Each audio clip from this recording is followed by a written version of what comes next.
Hi hello guys, எல்லாருக்கும் வணக்கம் and welcome back to my channel. So இன்றைக்கி வந்துட்டு காலையிலே எங்கள் வீட்டில் வந்து கோவிலுக்கு அபிஷேகத்துக்கு கொடுத்துருக்காங்க.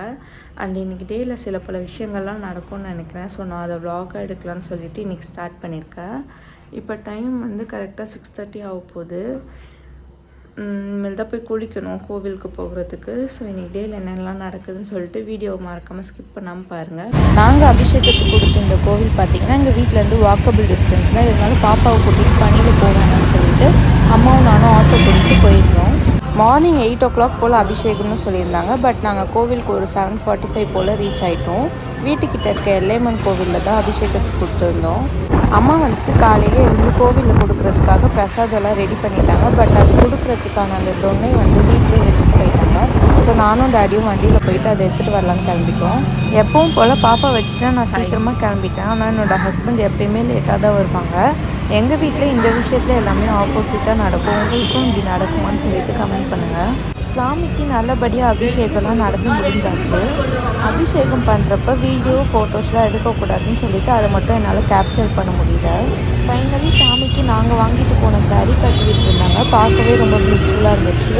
நம்ம வந்து பிரசாதத்துக்கு கேசரி அண்ட் சக்கரை பொங்கல் செஞ்சுருந்தாங்க. ரெண்டுமே ஸ்வீட்டாக கொடுக்கலான்னு செஞ்சுருந்தாங்க.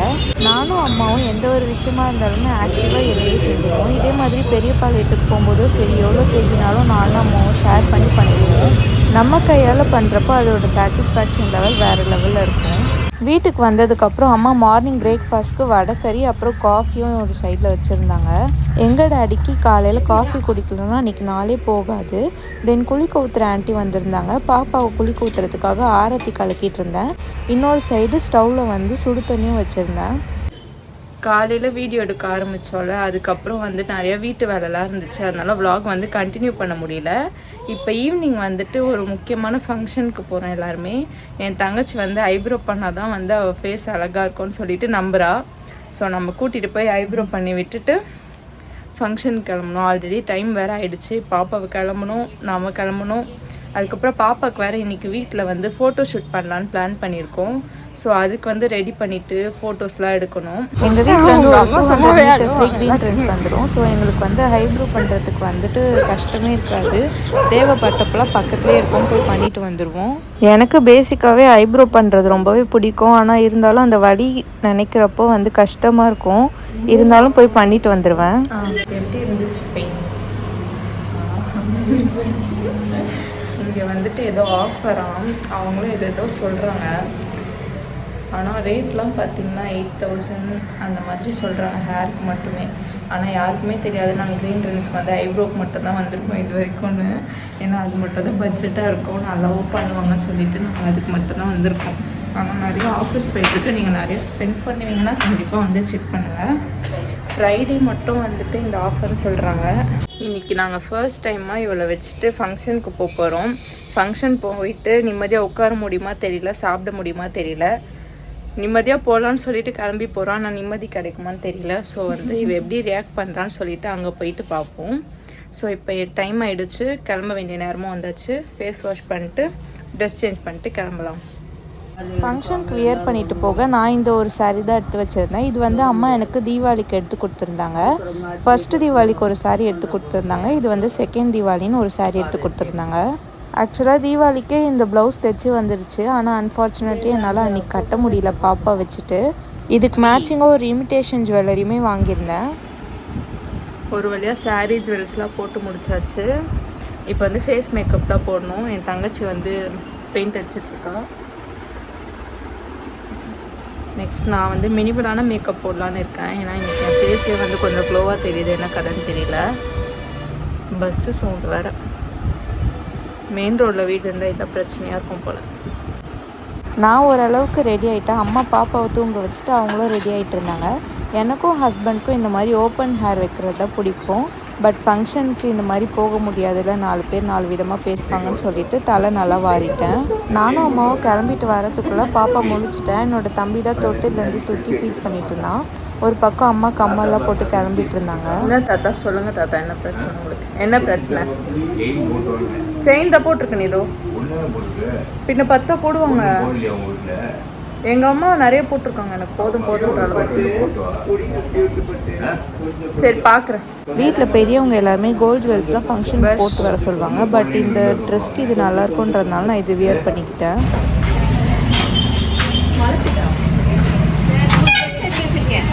ட்ரெஸ் எடுத்து வச்சிருக்கேன். இப்போ வரீங்களா இல்லை காலையில் போகுமா? வரங்க வாங்க, ட்ரெஸ் எடுத்து வச்சிட்டேன்.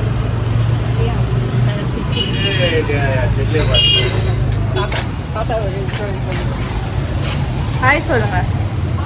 யூடியூப்ல வருவீங்க கத்தா அப்பதான்.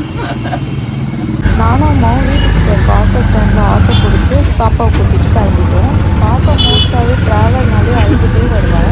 பட் அந்த ஆட்டோவில் கலராக லைட் எரிஞ்சவொன்னே அவள் பார்த்துட்டே வந்துட்டு இருந்தா. அவள் இந்த ட்ராவல்லாம் பழகுன்றதுக்காக கூப்பிட்டு போயிருந்தோம். ரணிதாஸ் ஃபர்ஸ்ட் ஃபங்க்ஷன் லிஃப்ட்லேருந்து ஃபர்ஸ்ட்லாம் ஃபங்க்ஷனுக்கு போனாலே ரிலேட்டிவ்ஸ்லாம் நம்மள தான் ஃபஸ்ட்டு பண்ணியிருக்காங்க. ஆனால் இப்போ பாப்பா பிறந்தோன்னே எல்லாருமே பாப்பாவை பார்க்க வந்துட்டாங்க. பாப்பா பிறந்ததுலேருந்து இவ்வளோ ஒரு சவுண்ட் எக்ஸ்போஷர் அப்படி இந்த க்ரௌடட் காலத்துக்குலாம் கூப்பிட்டு போனதே இல்லை. சரி இதுவும் பழகட்டுமேன்னு கூப்பிட்டு போயிருந்தோம். அவன் ரொம்பவே அழுதுட்டு இருந்தா. பொம்மையை காட்டி வந்து சமாளிச்சுட்டேன்.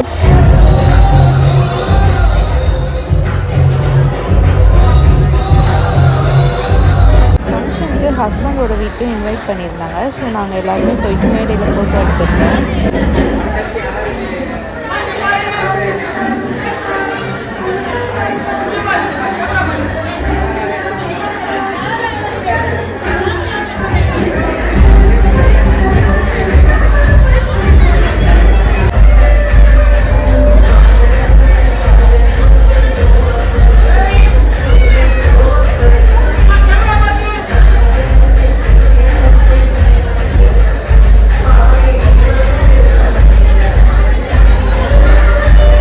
ஒரு வழியாக ஃபங்க்ஷனில் பாப்பா வச்சு மேனேஜ் பண்ணியாச்சு.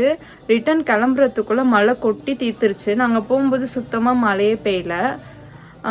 கிளைமேட் தான் ஒரு மாதிரி இருந்தது, ஆனால் மழை பெய்கிற மாதிரி ஒரு சிம்டமுமே இல்லை.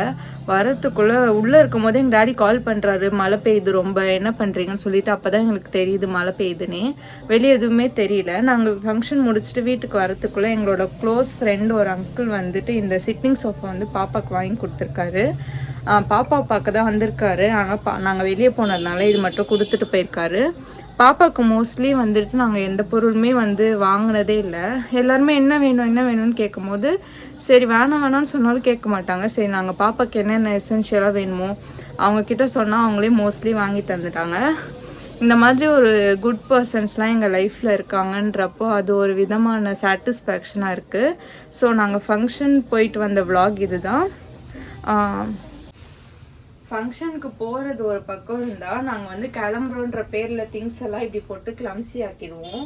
எப்பயுமே ஃபங்க்ஷன் கிளம்புறதுக்கு முன்னாடியும் வந்ததுக்கப்புறமாவும் எங்கள் அம்மா கிட்ட திட்டு வாங்குவோம், ஏன்டி ஒழுங்காக தான் கிளம்ப அப்படின்னு சொல்லுவாங்க. அது என்னன்னு தெரியல, இப்படி போட்டுட்டு கிளம்புனாதான் வந்துட்டு கிளம்புன மாதிரி இருக்கும். ஸோ உங்கள் வீட்லேயும் இப்படி தானான்னு சொல்லிட்டு கமெண்ட் பண்ணுங்கள். ஃபங்க்ஷன் முடிஞ்ச நெக்ஸ்ட் டே வந்துட்டு ஹஸ்பண்ட் வீட்டுக்கு கிளம்புறதா இருந்தது. ஸோ நான் பேக் பண்ணிகிட்டு இருந்தேன் நைட்டே. கிளம்புற அன்றைக்கி கண்டிப்பாக என்னோடய vlog எடுக்க முடியாது. அன்றைக்கி டே ஒரு மிக்ஸ்டு எமோஷனாக இருக்குன்றதுனால நான் ஸ்டாப் பண்ணிக்கிட்டேன். இந்த டே எங்களுக்கு மார்னிங்லேருந்து இப்படி தான் போச்சு. நானும் முடிஞ்ச அளவுக்கு vlogல கவர் பண்ணியிருக்கேன். இருந்தாலுமே ஆஃப்டர்நூன்லேருந்து ஈவினிங் வரைக்கும் என்னால் கவர் பண்ண முடியல. ஏன்னா வீட்டில் வந்து கொஞ்சம் க்ளீனிங் ஒர்க்ஸ்லாம் பண்ணிகிட்டு இருந்ததுனால vlog எடுக்க முடியல. ஸோ மார்னிங் பூஜையும் எடுத்ததும் ஃபங்க்ஷன் எடுத்ததும் வந்து vlogல போட்டிருக்கேன்.